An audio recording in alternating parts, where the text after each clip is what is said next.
Hello my dear friends, आप सबका स्वागत है आपके पसंदीदा यूट्यूब चैनल स्मार्ट जी के ट्रिक में।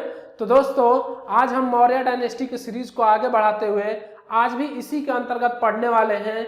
जो चीजें आज पढ़ने वाले हैं वो ये देखने वाले हैं कि पेपर के दृष्टि से कितना इंपॉर्टेंट है। तो आइए समझते हैं कि कौन सी चीजें हैं जो पेपर के दृष्टि से सर्वाधिक महत्वपूर्ण है और पेपर में पूछी जाती हैं। तो सबसे पहले अगर मैं बात करूं चंद्रगुप्त मौर्य की, किसका? चंद्रगुप्त मौर्य का। तो चंद्रगुप्त मौर्य ने एक गुरु आते हैं, उनसे इन्होंने क्या हुआ कि शिक्षा ग्रहण किया और शिक्षा ग्रहण करने के बाद से ये श्रवणबेलगोला चले गए और श्रवणबेलगोला में इन्होंने अपने शरीर का त्याग किया और संथारा पद्धति या संलेखना पद्धति आती है उसको इन्होंने अपनाया, जिसके माध्यम से इन्होंने अपने शरीर का त्याग किया। तो देखिए कैसे इन्होंने त्याग किया, उसके बारे में बात करते हैं। तो चंद्रगुप्त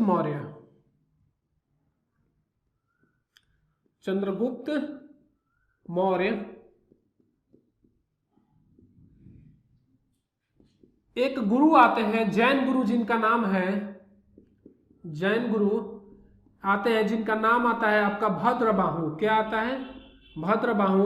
और भद्रबाहु से इन्होंने क्या किया? चंद्रगुप्त मौर्य ने शिक्षा ग्रहण किया और शिक्षा ग्रहण करने के बाद से इनके मन में ख्याल आया कि अब जो है कि हमें अपने शरीर का त्याग करना चाहिए। तो इन्होंने 298 बीसी की अगर मैं बात करूं, 298 बीसी की, कब का? 298 बीसी में ये चले गए, कहां चले गए? श्रवणबेलगोला।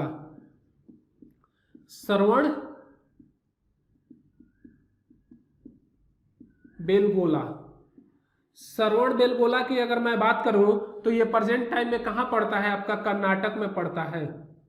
ठीक, कहां पड़ता है? कर्नाटक में पड़ता है। और इसी श्रवणबेलगोला में बाहुबली की एक मूर्ति है, बाहुबली की मूर्ति है, जो आपकी मैं बात करूं तो भारत की सबसे ऊंची मूर्ति है बाहुबली की मूर्ति, जो जैन धर्म से संबंधित है। यहाँ पे जो है कि बहुत ही बड़ा एक मेला लगता है, ठीक, तो उसको भी आपको मालूम होना चाहिए। और इसी श्रवणबेलगोला में चंद्रगुप्त मौर्य ने क्या किया कि संथारा या संलेखना एक पद्धति आती है। क्या आता है? पद्धति की अगर मैं बात करूं तो इन्होंने इस पद्धति को अपनाया और इस पद्धति के माध्यम से क्या किया? इन्होंने अपने शरीर का त्याग किया।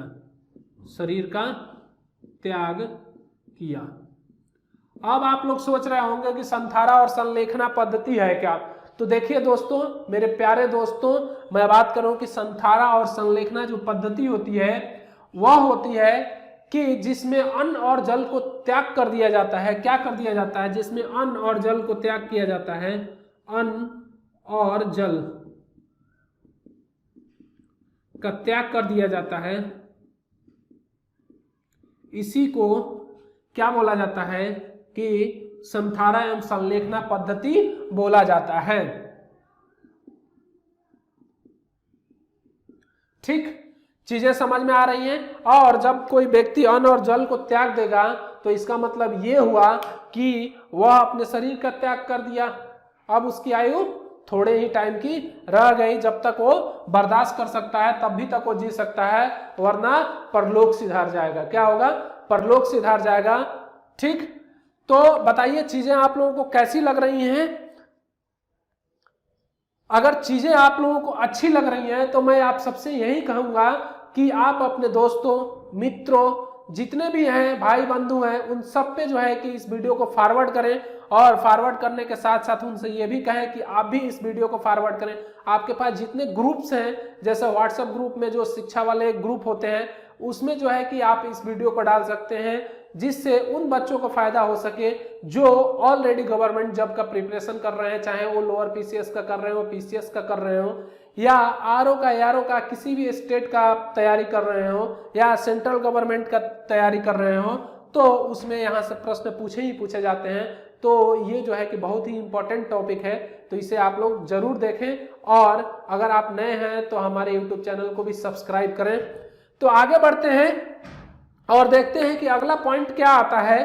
तो इसी में मैं बात करूं कि चंद्रगुप्त मौर्य की अगर मैं बात करूं कि इन्होंने अपने अंतिम दिनों में, चंद्रगुप्त मौर्य ने अपने अंतिम दिनों में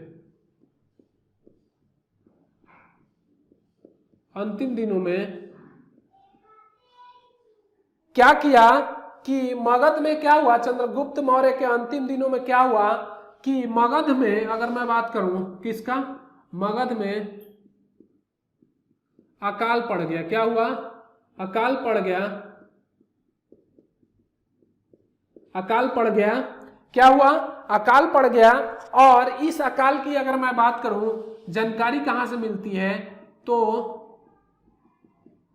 आपका क्या आता है, दो अभिलेख आते हैं जिसका नाम आता है आपका महास्थान। क्या आता है, महास्थान। और एक आता है आपका सुहागरा। क्या आता है, सुहागरा। ये दोनों क्या है, आपके अभिलेख हैं। और इस अभिलेख की मैं बात करूं तो इसको इंग्लिश में इंस्क्रिप्शन बोला जाता है। और इस इंस्क्रिप्शन से जो है कि महास्थान और सुहागरा से इसकी जानकारी मिलती है कि चंद्रगुप्त मौर्य के अंतिम दिनों में क्या हुआ था कि मगध में अकाल पड़ गया था। और अकाल पड़ने के कारण इन्होंने त्याग कर दिया था इस मगध का, और जाके कहाँ बस गए थे, श्रवण बेलगोला में अपने शरीर का त्याग कर दिया था। यानी कि इसकी जानकारी बहुत ही इंपॉर्टेंट है। कहां से मिलती है, महास्थान और सुहागरा अभिलेख से इसकी जानकारी मिलती है। आगे बढ़ते हैं और अगला पॉइंट देखते हैं।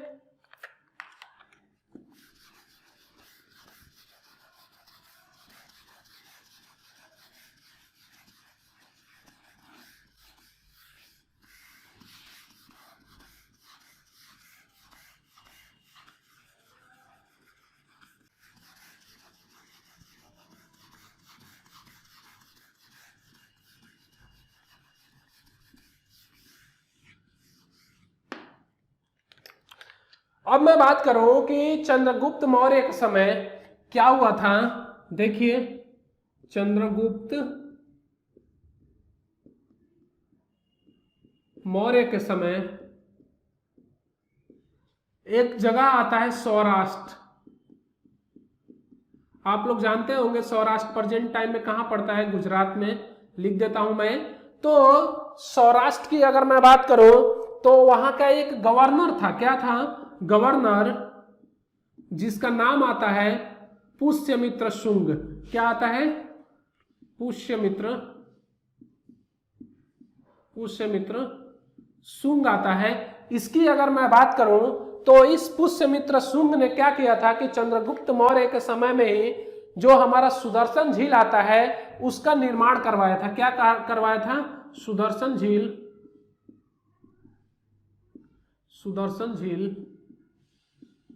का निर्माण करवाया। ठीक, चीजें बताइए समझ में आ रही हैं। अब मैं बात करूं कि इसी में एक आता है रुद्रदामन का जूनागढ़ अभिलेख। क्या आता है, रुद्रदामन का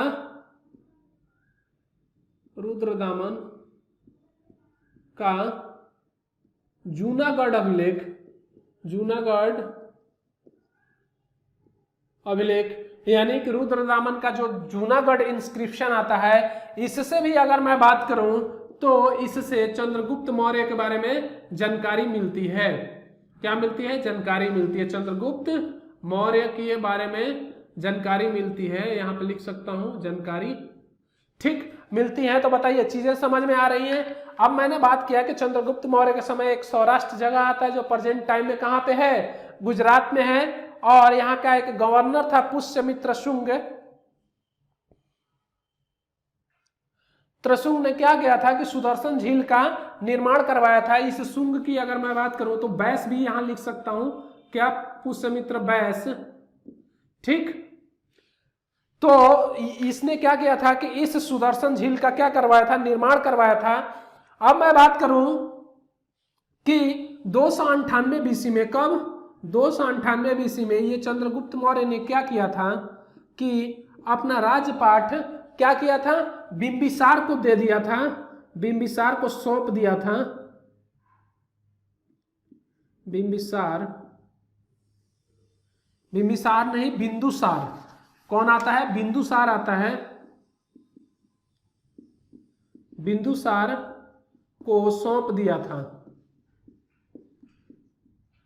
सौंप दिया था। और कहां चला गया था ये चंद्रगुप्त मौर्य? तो श्रवणबेलगोला में चला गया था और श्रवणबेलगोला में अपने शरीर का क्या किया था? त्याग कर दिया था। तो अब हम लोग पढ़ने वाले हैं बिंदुसार के बारे में, कि बिंदुसार के बारे में जो है कि जो भी इंपॉर्टेंट फैक्ट होंगे उन सारे फैक्टों को देखने वाले हैं। ठीक, तो आगे बढ़ते हैं।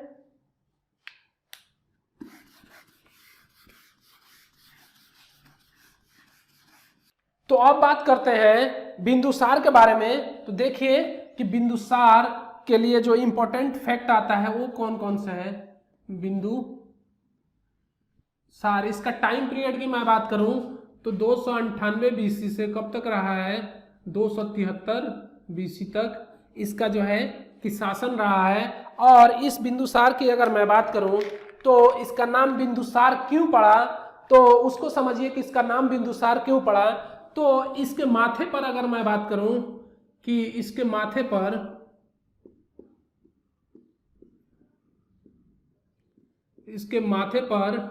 विष का बूंद होने के कारण, क्या विष का एक बूंद था होने के कारण क्या नाम पड़ गया इसका? बिंदुसार पड़ गया, बिंदुसार पड़ा। ठीक, चीजें समझ में आ रही हैं? किसी को कोई दिक्कत? अगला जो इसके पॉइंट आता है कि बिंदुसार पहला जो है कि आपका सीजेरियन सम्राट था। क्या था? बिंदुसार सबसे पहला सीजेरियन सम्राट था, सीजेरियन सम्राट था। कोई दिक्कत किसी को? यानी कि ये भारत का पहला सीजेरियन सम्राट था। और इसकी मैं बात करूं तो यूनानी लेखकों ने इसे क्या बोला है? अमित्रघात बोला है। क्या बोला है? यूनानी लेखक की अगर मैं बात करूं, यूनानी लेखकों की, तो यूनानी लेखकों ने इसे क्या बोला है? अमित्रघात। क्या बोला है? अमित्रघात। अब आप लोग जो है कि अमित्रघात का मतलब हमें बता सकते हैं। ठीक, इसका मतलब होता है आपका शत्रुओं का नाश करने वाला। क्या? शत्रुओं का नाश करने वाला, नाश करने वाला जो है आपका क्या कहलाता है? अमित्रघात कहलाता है।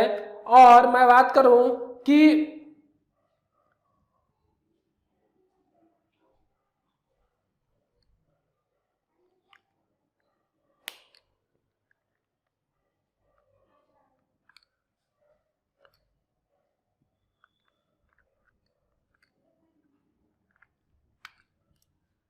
अब मैं बात करूं कि जो हमारा वायु पुराण आता है, क्या आता है? वायु पुराण। वायु पुराण में इसका नाम क्या मिलता है उसके बारे में अगर मैं जिक्र करूं तो क्या मिलता है इसका? वायु पुराण में नाम भद्रसार मिलता है। क्या मिलता है? भद्रसार मिलता है। और जैन ग्रंथों की मैं बात करूं कि जैन ग्रंथों में इसका नाम क्या मिलता है? जैन ग्रंथों में, तो जैन ग्रंथों में इसका नाम की अगर मैं बात करूं तो इसे सिंहसेन कहा गया है।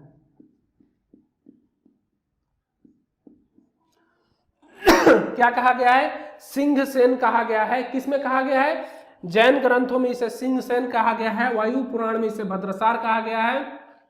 आगे बात करता हूं कि इसी बिंदुसार के बारे में कि आइए देखिए वो पॉइंट कितना महत्वपूर्ण है, तो उसको समझते हैं।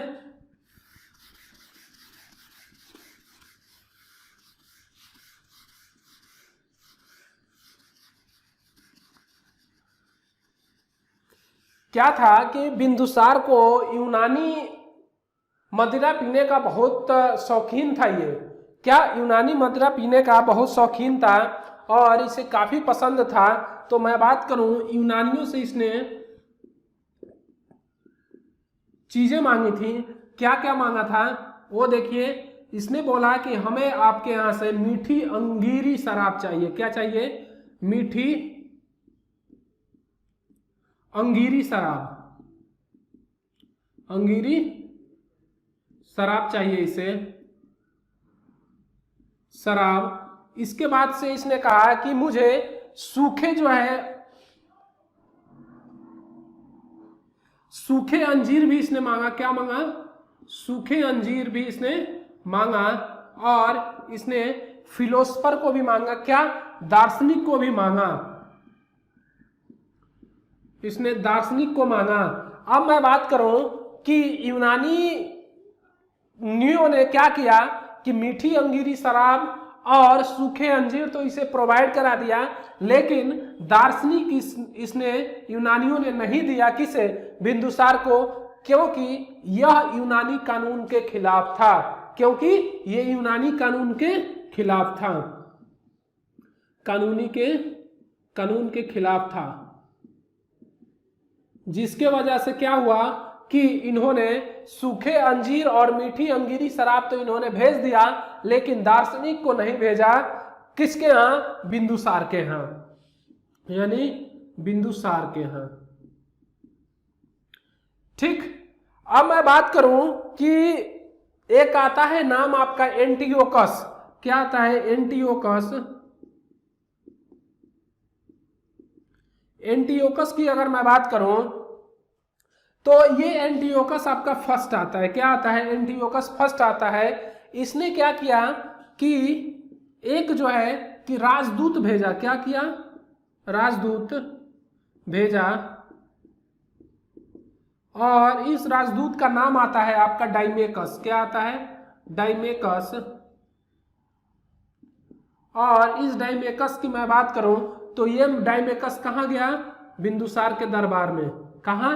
इसके कोर्ट में। COA court. कोर्ट मतलब होता है, क्या होता है? दरबार। ठीक। कोर्ट में भेजा। किसके? बिंदुसार के कोर्ट में भेजा।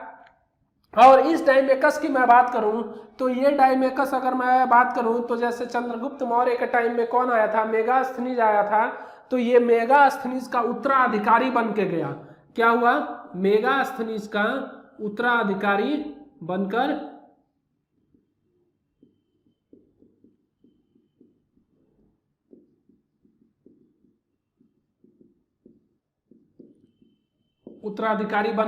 गया। किसके दरबार में? बिंदुसार के दरबार में आया। तो आप लोगों को याद होना चाहिए ये भी। अब अगला एक और दार्शनिक गया था। किसके? बिंदुसार के दरबार में। तो देखिए मैं बात करूं, ये हमारा मिस्र है। कौन सा नाम आता है उसका? ये मिस्र। और इस मिस्र में एक टालमी सेकंड फिलाडेल्फस आता है। फिलाडेल्फस ने क्या किया था कि इसने एक राजदूत बनाकर भेजा था। किसको? डायोनिया को राजदूत बनाकर भेजा था। डायोनिया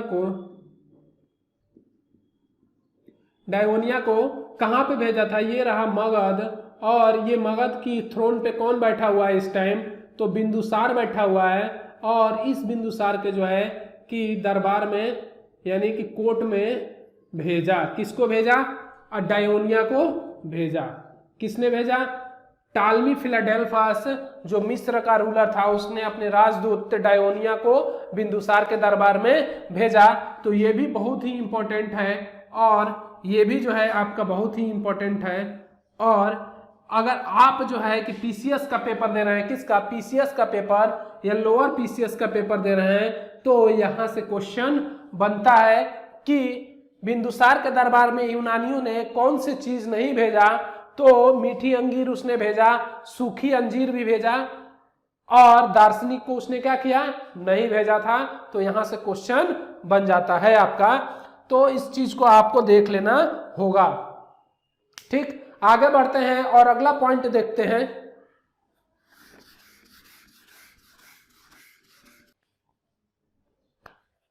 अब मैं बात करूं कि जो हमारा बिंदुसार आता है वह किस संप्रदाय का अनुयायी था। तो ये बिंदुसार जो आपका दिख रहा है यहाँ पे, ये जो है कि आजीवक संप्रदाय का, किसका? आजीवक संप्रदाय का अनुयायी था। ठीक। और मैं बात करूं कि इसी बिंदुसार में के टाइम में तक्षशिला की अगर मैं बात करूं, किसका? तक्षशिला की। तो इस तक्षशिला में एक विद्रोह हुआ था। क्या हुआ था? विद्रोह हुआ था। और इस विद्रोह में क्या किया कि इस बिंदुसार ने इस विद्रोह के दमन के लिए सबसे पहले किसको भेजा? अशोक को भेजा। किसको भेजा? अशोक को। फिर उसके बाद से दूसरी बार किसको भेजा इसने? तो सुसीम को भेजा। किसको भेजा? सुसीम को इसने भेजा। किसने भेजा? बिंदुसार ने। किसके दमन के लिए? तक्षशिला में एक विद्रोह हुआ था, उस विद्रोह के दमन के लिए, उसको दबाने के लिए पहले अशोक को भेजा, फिर बाद में किसको भेजा? सुसीम को भेजा। बताइए, चीजें समझ में आ रही है? किसी को कोई डाउट नहीं होना चाहिए। अब एक पॉइंट और मैं बात करूं इसी के अंतर्गत कि जो हमारा बिंदुसार आता है, इस बिंदुसार के जो प्रारंभिक स्थिति थी, उस प्रारंभिक स्थिति में जो चाणक्य आता है, क्या आता है? चाणक्य क्या होता है कि प्रारंभिक स्थिति में इसके कुछ दिनों तक प्रधानमंत्री रहते हैं, उसके बाद से जो है कि इसके कार्य खत्म होने के बाद से, यानी कि जब ये थ्रोन से उतर गया तो उसके बाद से चाणक्य जो है कि आपके किसके हो जाते हैं? आपके अशोक के हो जाते हैं, और अशोक के प्रधानमंत्री बनकर चीजों को चलाते हैं।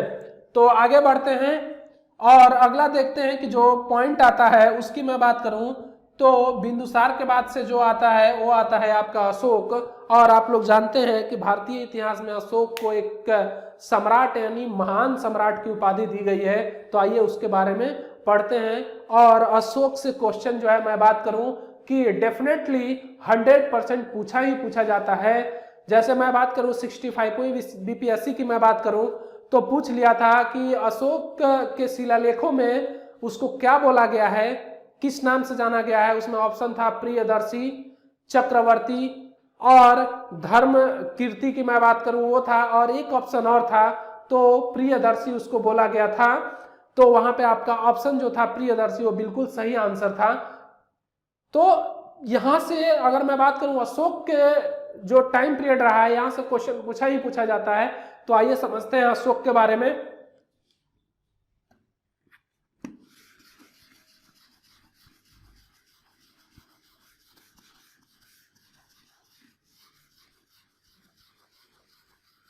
अब मैं बात करूं अशोक के बारे में तो आइए देखते हैं कि अशोक का जो टाइम पीरियड है वो कब से कब तक रहा है। तो देखिए कि अशोक का टाइम पीरियड की मैं बात करूं तो 273 बीसी से लेकर आपका 232 बीसी तक इसका टाइम पीरियड रहा है। अब जो इसके इंपॉर्टेंट फैक्ट आते हैं उसके बारे में अगर मैं बात करूं तो 269 बीसी की अगर मैं बात करूं, देखिए 269 बीसी, 269 बीसी में इसका क्या हुआ? राज्याभिषेक हुआ। राज्याभिषेक हुआ।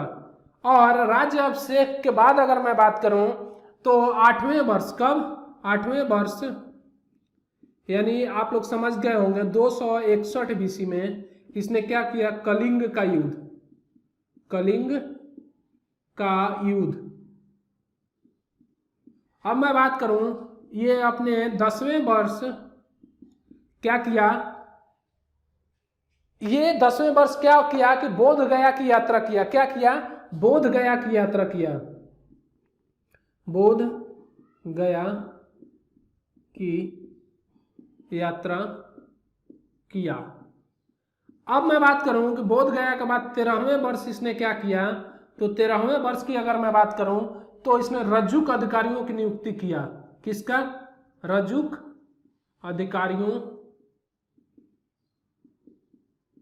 अधिकारियों की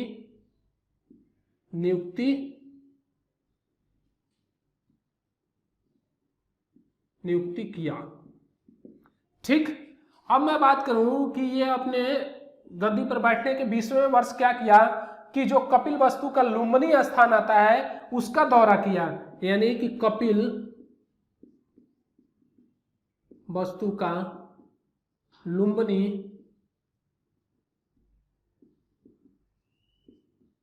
लुम्बिनी का दौरा किया। अब एक एक चीज के बारे में अध्ययन करेंगे वो भी डीपली।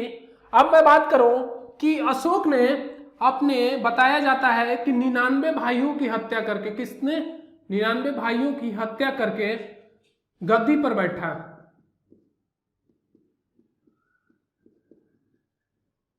गद्दी पर बैठा। अब एक चीज आप लोग सोचिए कि कहीं ना कहीं से इसकी जानकारी मिली होगी, तभी तो ये पता लगा कि 99 भाइयों की हत्या करके इसने गद्दी पर बैठा। तो एक इसकी जानकारी जो मिलती है उसकी अगर मैं बात करूं कि कहां से मिलती है, तो आता है आपका सिंघली अनुश्रुति। सिंघली अनुश्रुति, अनुश्रुति आता है, और इसी सिंघली अनुश्रुति से इसकी जानकारी मिलती है कि इसने 99 भाइयों की हत्या करके जो है कि गद्दी पर बैठा, जो बहुत ही इंपॉर्टेंट है। और ऐसे प्रश्न जो है कि छोटे लेवल के एग्जामों में तो नहीं पूछेगा, लेकिन अगर आप पीसीएस का एग्जाम दे रहे हैं तो वहां पे इस क्वेश्चन को पूछा जा सकता है। अब मैं बात करूं कि जो अशोक के अन्य नाम आते हैं उसके बारे में, तो देखिए अशोक को क्या बोला गया है उसके बारे में बात करता हूं। तो मास्की एवं गुर्जरा अभिलेख की मैं बात करूं, किसका, मास्की एवं गुर्जरा अभिलेख, मास्की एवं गुर्जरा इंस्क्रिप्शन की अगर मैं बात करूं अभिलेख की, तो इसमें इसकी जो जानकारी मिलती है वो क्या मिलती है। पहले तो अगर मैं बात करूं तो इसकी जानकारी मिलती है आपका देवनाम प्रिय, क्या, देवनाम प्रिय। दूसरा आता है आपका देवनाम, तीसरा अगर मैं बात करूं तो प्रियदर्शी, प्रियदर्शी। ठीक, इसके अभिलेखों में भी प्रियदर्शी ही वर्णित है, प्रियदर्शी इसको बोला जाता था। उसके बाद से अगर मैं बात करूं तो और एक नाम की जानकारी मिलती है अशोक वर्धन। क्या मिलता है, अशोक वर्धन, अशोक वर्धन इसकी जानकारी मिलती है। तो इस चीज को भी आप लोग समझ गए होंगे अच्छी तरीके से कि जो मास्की और गुर्जरा अभिलेख है इसमें अगर मैं बात करूं तो इसके नाम मिलते हैं देवनाम प्रिय, देवनाम और प्रियदर्शी और अशोक वर्धन मिलते हैं। ये बहुत ही इंपॉर्टेंट हो जाते हैं क्योंकि यहाँ से प्रश्न बन जाता है, तो इसको आप लोगों को देख लेना होगा। अब मैं बात करूं कि जो हमारे 99 भाइयों की हत्या इसने किया था वह सिंघली अनुश्रुति में इसकी जानकारी मिलती है। और मैं बात करूं कि इस 99 भाइयों की हत्या करने में सहयोग किसका किसका रहा था, तो एक नाम आता है तारानाथ। क्या आता है, तारानाथ ने इसको सहयोग किया था, सहयोग किया था। क्या किया था, सहयोग किया था। और इसकी मैं बात करूं तो महाबोधि वंश से ये संबंधित था, महाबोधि वंश से ये था। और इसका जो एक मंत्री आता है, क्या आता है, मंत्री, मंत्री की अगर मैं बात करूं तो उसका नाम आता है, आप लोगों को पता होगी, राधा गुप्त। क्या, राधा गुप्त ने पूरा इसका क्या किया, साथ दिया और अशोक को सहयोग प्रदान किया 99 भाइयों की हत्या करने में। ठीक, चीजें समझ रहे हैं आप लोग। ठीक, इस तरीके से 99 भाइयों की इसने हत्या कर दी। इसकी जानकारी सिंघली अनुश्रुति में मिलती है। इसको बोलते हैं महावंश, महावंश के नाम से भी जानते हैं इसको, तो इसको भी आप लोग देख लेंगे कि महावंश। ठीक, लेकिन सिंघली अनुश्रुति आप लोगों को याद होना चाहिए। ठीक, आगे बढ़ते हैं और अगला पॉइंट देखते हैं अबाउट अशोक के बारे में।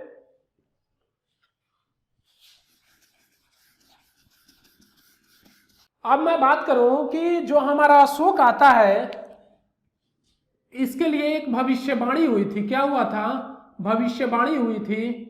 और इस भविष्यवाणी को किसने किया था, तो आजीवक मुनि एक आते हैं, आजीवक मुनि, जिनका नाम आता है आपका, क्या आता है, मैं उनके नाम की मैं बात करूं तो पिंगल वत्स आता है। क्या आता है, पिंगल वत्स, ये नाम आता है। और इन्होंने भविष्यवाणी किया था,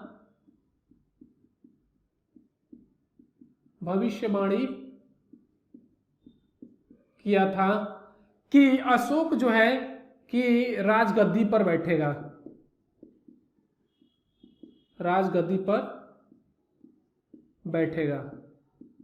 ठीक, और इनकी भविष्यवाणी जो है कि सत्य साबित हुई। अशोक राजगद्दी पर बैठा, किसके, मगध के राजगद्दी पर बैठा। अब मैं बात करूं कि ये अशोक की अगर मैं बात करूं तो इस अशोक ने श्रीनगर में एक नगर बसाया था। क्या बसाया था? श्रीनगर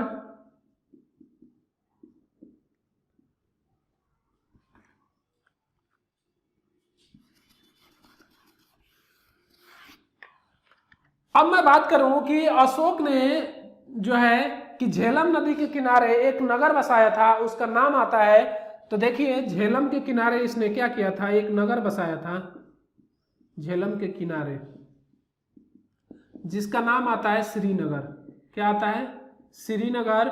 आप पूछ लेता है क्वेश्चन कि श्रीनगर किसने बसाया, तो आप लोगों को पता होनी चाहिए किसने बसाया, अशोक ने बसाया। और इसके बाद मैं बात करूं कि इसने नेपाल में भी एक नगर बसाया, उस नगर का नाम अगर मैं बात करूं कि क्या आता है, तो ललित पाटन की अगर मैं बात करूं, ललित पाटन जो है कि नगर को बसाया था। किसको बसाया था? ललित पाटन नगर को बसाया था। और झेलम के किनारे श्रीनगर को इसने बसाया था। इस अशोक की मैं बात करूं तो ये अशोक क्या किया कि आपका शिलालेख लिखने की प्रथा जो थी वह कहां से सीखा था, तो ईरानियों से सीखा था। किससे सीखा था? शिलालेख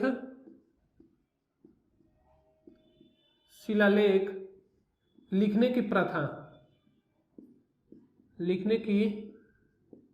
प्रथा कहां से सीखा था? ये ईरानियों से सीखा था, ईरानियों से सीखा। ठीक, बताइए चीजें समझ में आ रही हैं? किसी को कोई दिक्कत नहीं होना चाहिए।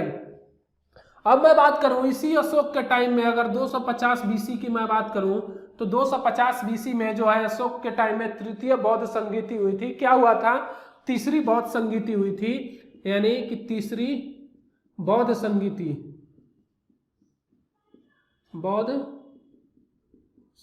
हुई थी। और इसमें जो अध्यक्ष था वो कौन था आपका? बहुत ही इंपॉर्टेंट है,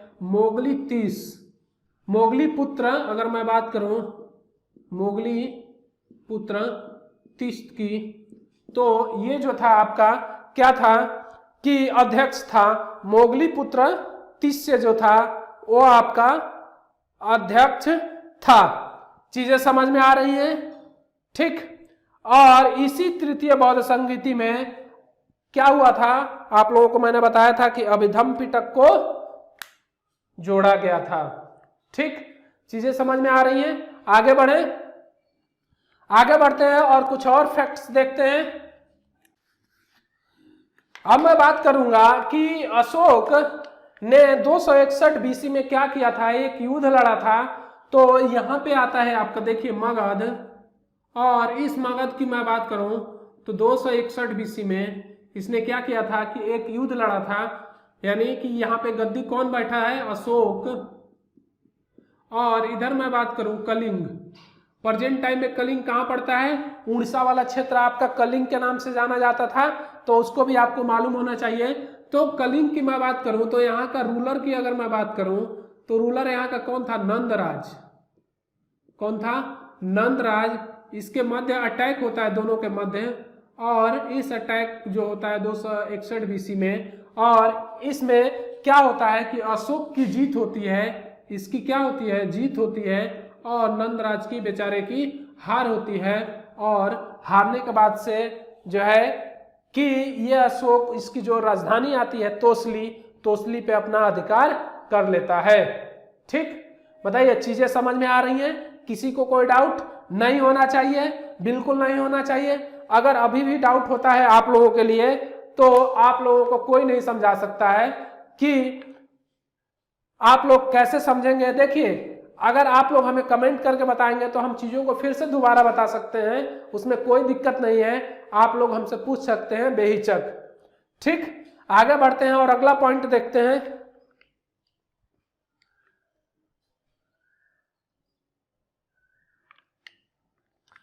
अब मैं बात करूं कि इसी युद्ध के बाद से क्या हुआ कि प्रारंभ में मगध अशोक की मैं बात करूं कि प्रारंभ में क्या किया इसने, भेरी घोष की नीति अपनाया था।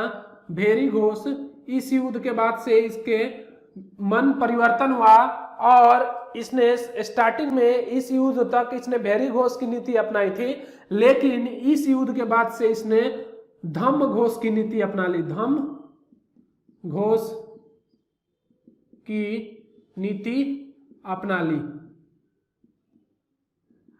ली। ठीक, चीजें समझ में आ रही हैं, कोई दिक्कत किसी को नहीं होना चाहिए। आगे बात करते हैं। अब मैं बात करूं कि अशोक के टाइम में ही रुमिनदेई अभिलेख आता है। क्या आता है?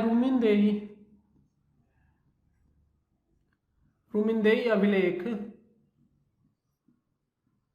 और इस अभिलेख की अगर मैं बात करूं तो इस अभिलेख से यह पता चलता है कि जो कपिलवस्तु की लुम्बिनी थी, इस लुम्बिनी में क्या किया गया था, इसके द्वारा टैक्स जो था, टैक्स यानी कर, इस कर को क्या कर दिया गया था, 1/8 कर दिया गया था। 1/8 कर दिया गया था। ठीक, बताइए चीजें समझ में आ रही हैं? 1/8 कर दिया गया था, बहुत ही कम टैक्स लिया जाता था। ठीक, अब मैं बात करूं कि अशोक को बौद्ध धर्म में दीक्षित करने का कार्य किसके द्वारा किया गया, तो बौद्ध धर्म में दीक्षित करने का कार्य